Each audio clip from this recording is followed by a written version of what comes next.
Good morning, boys and girls. We are on to chapter 19 in Swindle. Right, we are on to Heist Day.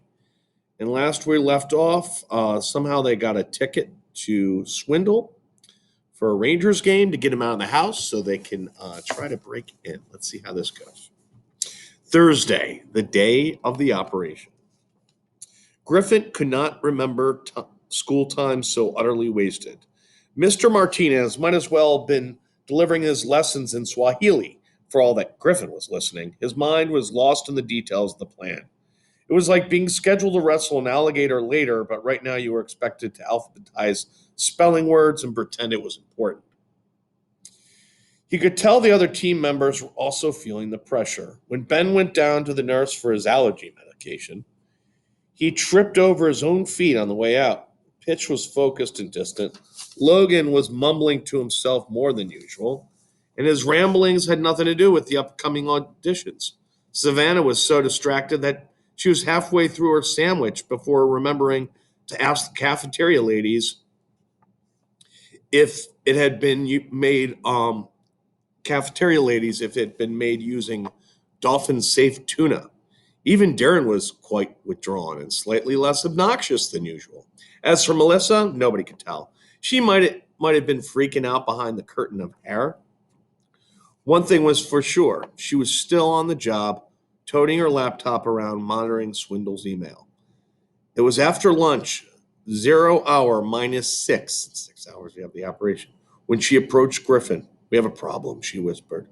Griffin tried not to let his trepidation show as he looked at the message on the screen. Mr. Palomino, due to increased media attention, Worthington Auction House has decided to pick up your item on Thursday afternoon rather than Friday morning. Our bonded courier will be at your house between 4:30 and 5 o'clock p.m.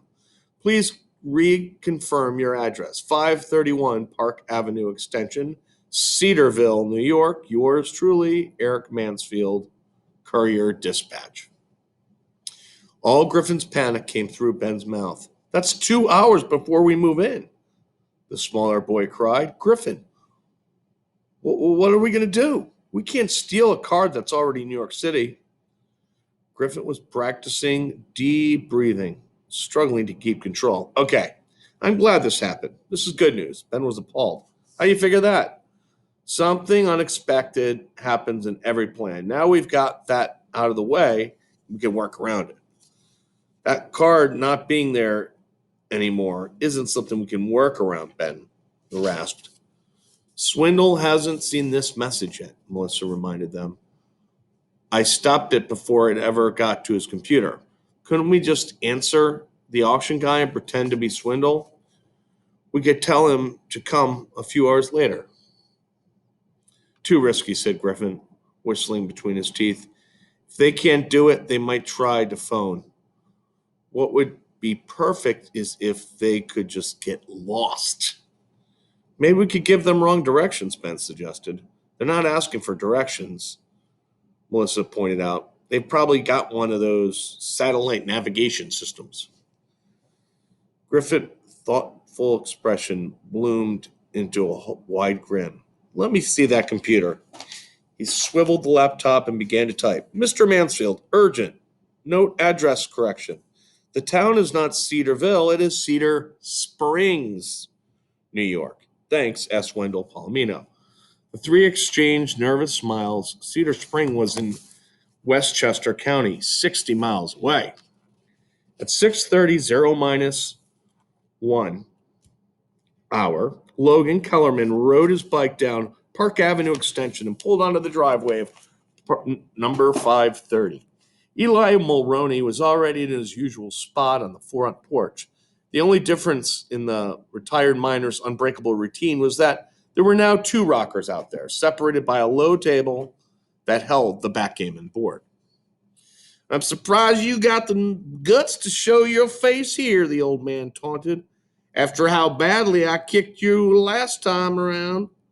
Logan smiled. It's only 11 games to 7. Losing, but not too obviously, was all part of the acting job.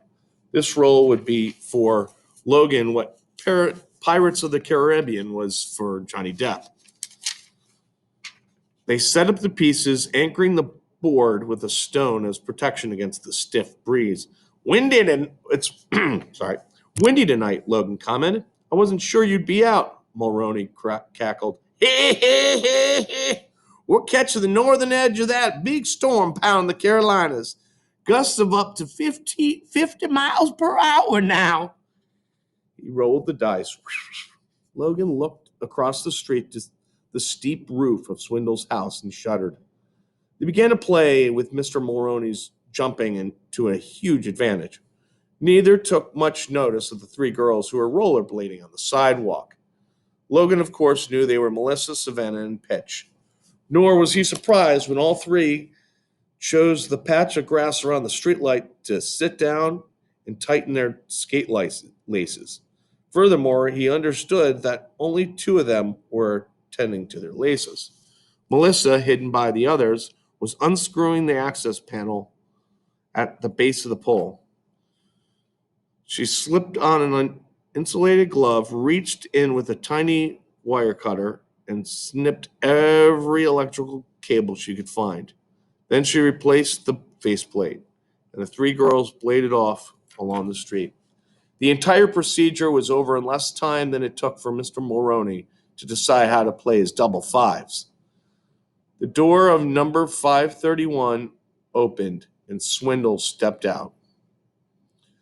Dressed in a voluminous New York Rangers jersey that covered his ample stomach and stretched almost to his knees. He got into his Honda Element and drove off in the direction of the highway. Griffin would be pleased. Swindle had taken the bait. Everything was setting up nicely for the operation tonight. A few minutes later, when the street lights came on, the one in the rear of the Palomino home remained dark. And that brings us to 20, which we will get to next time. All right, boys and girls, see how this goes. We are in the heist. All right, have a wonderful day.